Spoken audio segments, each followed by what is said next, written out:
Welcome. आप देख रहे हैं मनी 9। मैं हूं प्रियंका संभव। शेयर बाजार रोज नए रिकॉर्ड बना रहा है। रिकॉर्ड बन रहे हैं डीमैट अकाउंट की तादाद में भी, यानी लाखों लोग डीमैट अकाउंट खोल रहे हैं और इक्विटी म्यूचुअल फंड में इनफ्लोज भी नए रिकॉर्ड बना रहा है। एम्फी के डेटा के मुताबिक जून के मुकाबले जुलाई में ही 350% की बढ़त इक्विटी म्यूचुअल फंड के इनफ्लोज में देखने को मिली है। यानी लोग आगे आ रहे हैं और दूसरे तरह के इन्वेस्टमेंट यानी फिक्स्ड डिपॉजिट को छोड़कर अब शेयर बाजार इक्विटीज से जुड़ने की कोशिश कर रहे हैं। तो इस सब एक्सुबरेंस के बीच में एक निवेशक को अपने इन्वेस्टमेंट में किस तरह का बैलेंस रखना चाहिए, तो इसी पर बात करने के लिए आज मेरे साथ है एसबीआई म्यूचुअल फंड के chief business officer DP Singh. और साथ ही में इनका एक नया product SBI balance advantage fund भी आया है, जो दावा करता है कि बाजार के इस उथल पुथल में बैलेंस भी लाएगा और आपको रिटर्न का एडवांटेज भी देगा। तो आज इसी पर बात होगी मिस्टर सिंह से। आप देख रहे हैं सेव नहीं इन्वेस्ट कर।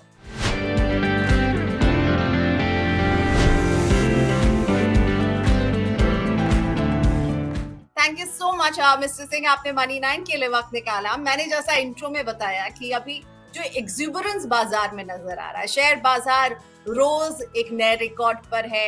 इक्विटी म्यूचुअल फंड में हम इनफ्लोज बढ़ते हुए देख रहे हैं, लोग शेयर बाजार में से जुड़ रहे हैं, डीमैट अकाउंट खुल रहे हैं। इन सब के बीच में एक निवेशक को आप क्या सलाह देना चाहेंगे? आप इतने साल से इंडस्ट्री को देखते हुए आ रहे हैं।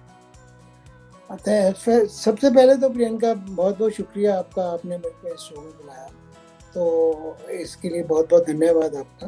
और जैसे आपने शुरू में, आपके शो का नाम ही है सेव नहीं इन्वेस्ट कर, तो उस हिसाब से इन्वेस्टमेंट में आज के दिन में बहुत से लोग शामिल हो रहे हैं, बहुत से नए डीमैट अकाउंट खोल रहे हैं जैसे आपने बताया। और अब ये भी बिल्कुल सही है कि जुलाई के महीने में 350% की बढ़ोतरी हुई।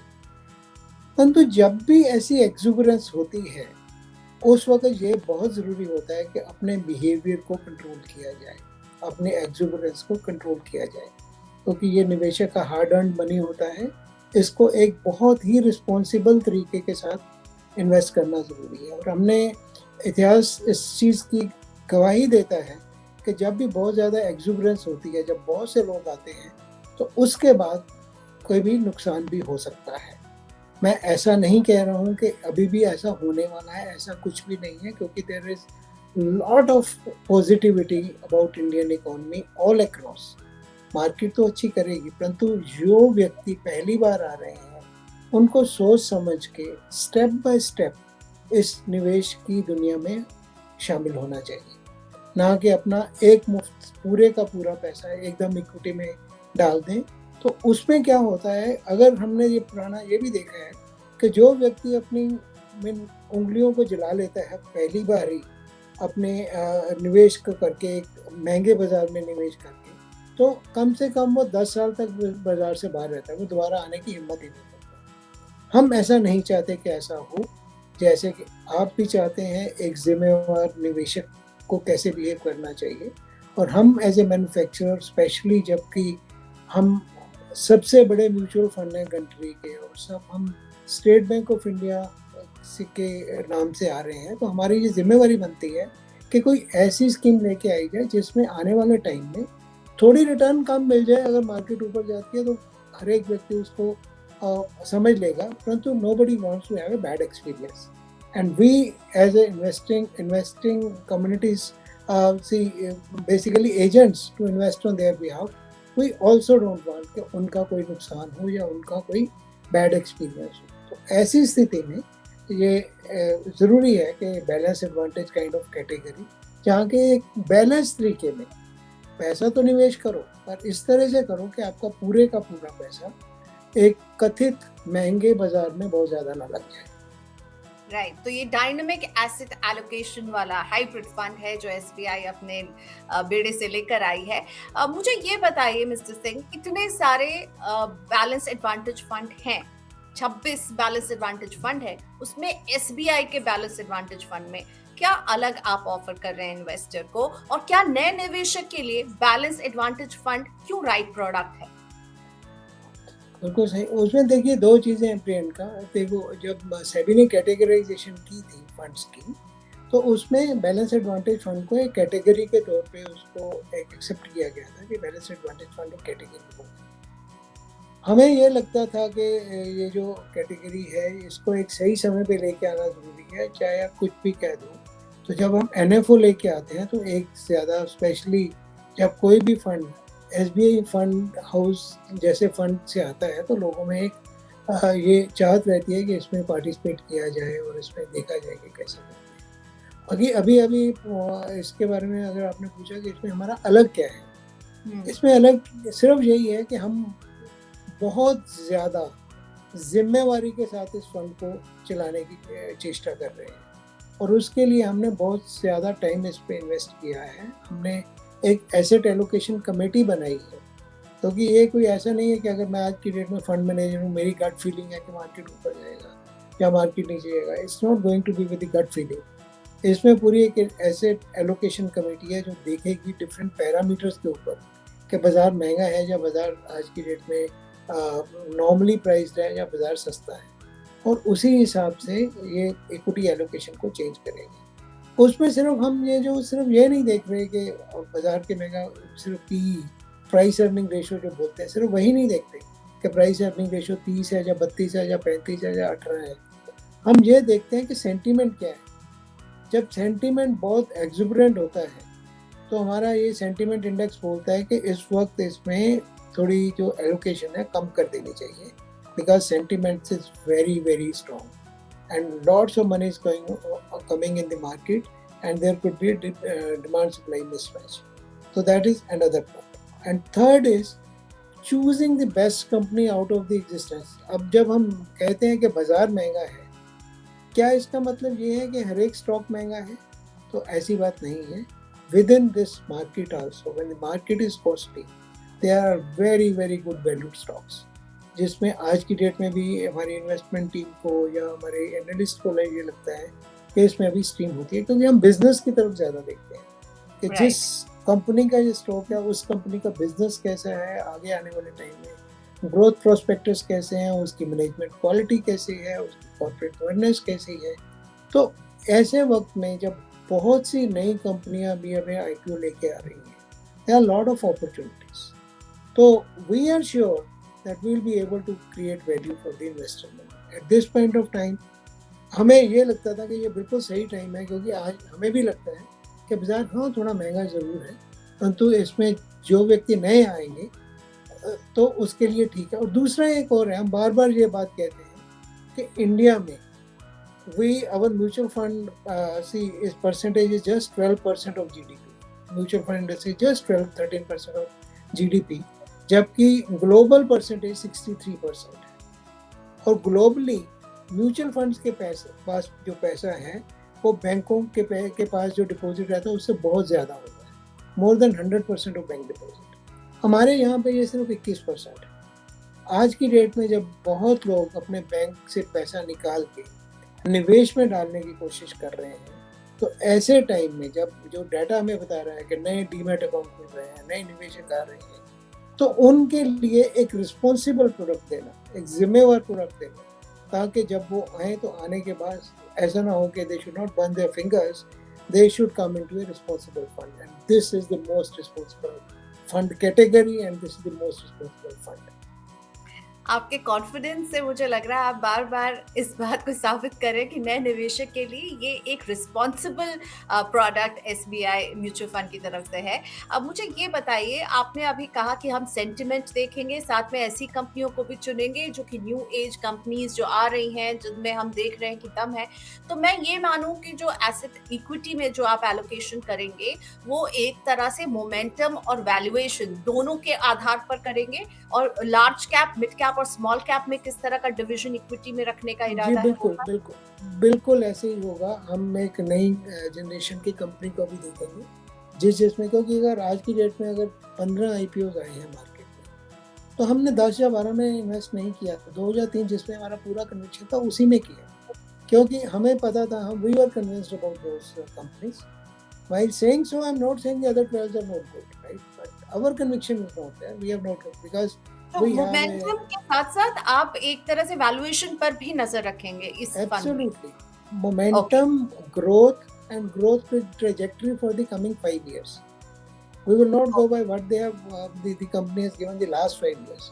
व्हाट इज द प्रोबेबिलिटी, क्या संभवता है कि आने वाले 5 साल में ये कंपनी कैसा ग्रो करेगी और इसका प्राइस कैसे बढ़ सकता है, whether it's a multi bagger और ये कंपनी आने वाले टाइम में डबल डिजिट मेरे को रिटर्न दे सकता है कि नहीं. Ultimately we are pass through, right, whatever we will get we will pass it on to the investor. Mister Singh, एक और इंटरेस्टिंग बात इस फंड में ये है कि आपका जो डॉक्यूमेंट्स में पढ़ रही थी, फैक्ट शीट, उसमें ये है कि ये ओवरसीज फंड्स में भी इन्वेस्ट करेगा, रीट में भी करेगा, यानी रियल एस्टेट और इन्वेस्टमेंट ट्रस्ट इन्वेस्ट में भी करेगा. ये किस तरह से, इसके पीछे क्या सोच रही है और इससे इन्वेस्टर को क्या फायदा होगा? तो प्रियंका, इसमें मैं एक चीज़ बताना चाहूँगा कि जब हम ऑफर डॉक्यूमेंट फाइल करते हैं तो this is a static document which is going to be relevant for all the times to come. तो उसमें अगर देखा जाए तो हम हर वो चीज़ को डालने की कोशिश करते हैं ताकि जब भी कोई ऐसा मार्केट में हो जाएगा कि जैसे आपने रीट्स और इन्वेट्स की बात की, हम सबको मालूम है कि आने वाले टाइम में ये रियल एस्टेट, ये जो डॉक्यूमेंट पेपर्स होते हैं या इंफ्रास्ट्रक्चर में इंडिया का बहुत पैसा लगने वाला है. देयर विल बी, क्योंकि हमने 35% आज की डेट में भी 30 से 40% हम डेट में रखेंगे और वो अपॉर्चुनिटी कई बार जब मिल जाएगी तो जब भी ऐसा होगा, आज की डेट में हमें ऐसा नहीं लगता कि बहुत ज़्यादा ऐसे डॉक्यूमेंट्स ऐसे इंस्ट्रूमेंट्स अवेलेबल हैं, पर कुछ हैं, तो उनके लिए हमने ये कैपेबिलिटी अपने पास रख ली ताकि जब भी ऐसा कोई मौका आएगा तो हम करेंगे. जहाँ तक भविष्य के लिए भी आप लोगों ने ये गुंजाइश रखी है. You are just not thinking of the present, but you are saying कि आके यहाँ पर आपको लग रहा है गुंजाइश होगी. बिल्कुल गुंजाइश होगी. और जहाँ तक ओवरसीज इन्वेस्टमेंट का सवाल है, हम ऑलरेडी ओवरसीज इन्वेस्टमेंट में कर रहे हैं. We have a joint venture with Amundi, जो कि यूरोप की सबसे बड़ी एक म्यूचुअल फंड कंपनी है, लिस्टेड कंपनी है. उनका बहुत हमें सहयोग मिलता है, उनकी रिसर्च का बेनिफिट हमें मिलता है. हमारे एग्जिस्टिंग फंड में भी ऑलरेडी ओवरसीज इन्वेस्टमेंट्स हैं जिसने एक बहुत अच्छा मुनाफा इन्वेस्टर्स के लिए दिया है. और इस डेट कैटेगरी जब भी हमें कोई ऐसा मौका मिलेगा जिसमें हमें लगता है कि कोई ओवरसीज कंपनी में पैसा निवेश करके हम इन्वेस्टर के लिए पैसा बना सकते हैं, तो हम कुछ प्रतिशत फंड का उसमें भी लगाएंगे, डेफिनेटली उसमें लगाएंगे. और दूसरी एक और चीज़ जो आपने नहीं पूछी, मैं अपनी तरफ से बता रहा हूँ आपको, कि आमतौर पे सबने लिखा कि हम मिनिमम 65% इक्विटी में. तो इस जो हमारा पहला बैलेंस्ड मॉर्गेज फंड है जिसमें फ्लेक्सिबिलिटी पूरी है 0 to 100%, we can be 0% into equity and we can be 100% into equity depending upon the market है. बाकी किसी का 65 है, किसी का 75 है.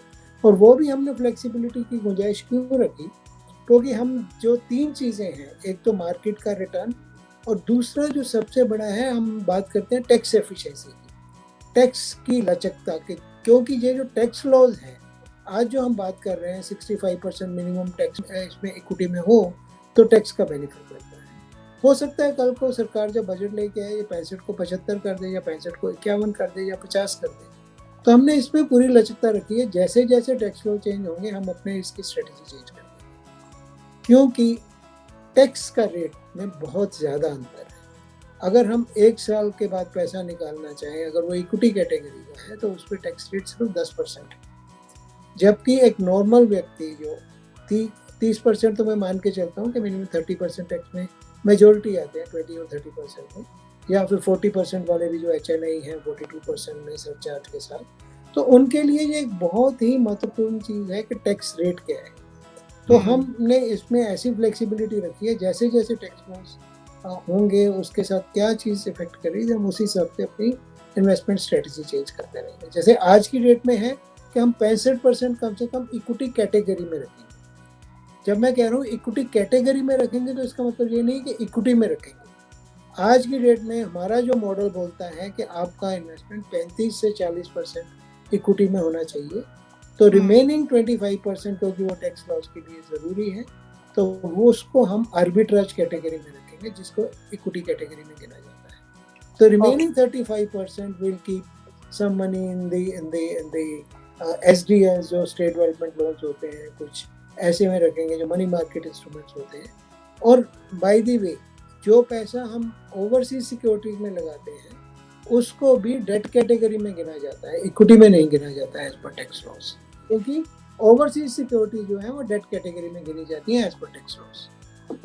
मिस्टर सिंह, मैं SWP के बारे में भी पूछना चाहती हूँ. आपके इस फंड में बात हो रही है SWP की, और उसमें जो भी फंड्स मौजूदा हैं उसे एसडब्ल्यूपी किया जा सकता है, उसमें कुछ अलग नहीं है।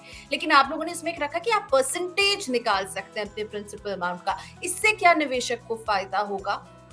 इससे सबसे बड़ा फ़ायदा ये होगा प्रियंका कि आज अगर मैं 10 लाख रुपए लगाता हूँ, तो अगर मैं उसको 5% मेरे को 5,000 रुपए महीना चाहिए, तो मैं सीधा-सीधा ये बोलूँगा कि मेरे को 60,000 रुपए 0.5% of 10 lakh should come to मी।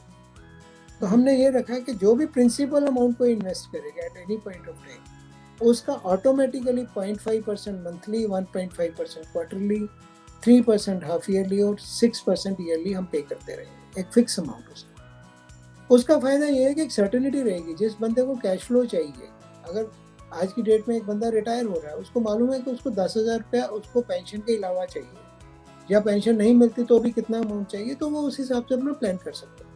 एक फिक्स अमाउंट जैसे उसकी सैलरी आती है या जैसे उसकी पेंशन आती है, उसके हिसाब से वो कर सकता है। और आगे आने वाले टाइम में हम इसमें एक और भी करेंगे जो कि एनएफओ में नहीं है, कि अगर कोई कैश फ्लो ले रहा है तो 0.5 से उसका 0.6 भी किया जा सकता है, 0.7 भी किया जा सकता है।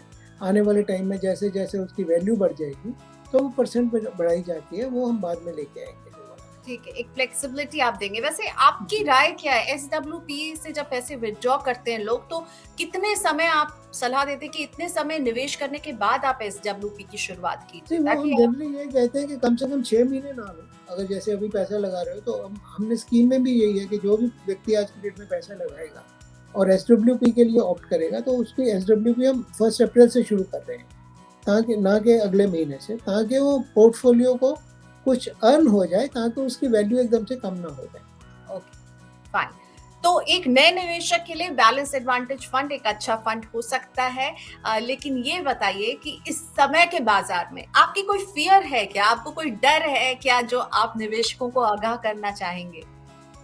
नहीं, डर नहीं है, ये एक बिहेवियर है। अगर मैं आज की डेट में अपना पैसा भी लगाना है, अगर मेरे अकाउंट में कुछ पैसा पड़ा है उसको लगाना चाहूँ, तो आज की डेट में ये हिम्मत नहीं है कि 100% मैं इक्विटी में लगा दूँ, क्योंकि बाजार थोड़ा ज़्यादा चल गया है और बाजार में आने वाले टाइम में तो मैं उसको क्या करूँगा, या तो मैं उसको स्टैगर कर दूंगा कि अगले 12 महीने में एक स्टैगर कर दूंगा, हर महीने इतना पैसा जाता रहे, तो रोक लूँ, या मैं उसको डाल दूँ कि ठीक है यार 30-40% आज की डेट में चला गया, अगर मार्केट गिरेगी तो फंड मैनेजर इसको इस परसेंटेज को बढ़ा देगा, अगर मार्केट बहुत चल गई तो वो इस परसेंटेज को और कम कर देगा। ये जो झंझट है ना, जो मेरे को खुद करना पड़ता है, तो मैं एक फंड मैनेजर के दे रहा हूँ कि यार तू कलेक्टिव इन्वेस्टमेंट में सबके लिए जो डिसीजन लोगे मेरे लिए भी बोल देगा। एक ना एक ह्यूमन साइकोलॉजी भी है कि मैं उससे बहुत संतुष्ट रहता हूँ कि जब सब लोग कर रहे हैं तो मैं भी कर रहा हूँ। तो this is set of people on whose behalf in a responsible way decision will be taken and I'll be part of that.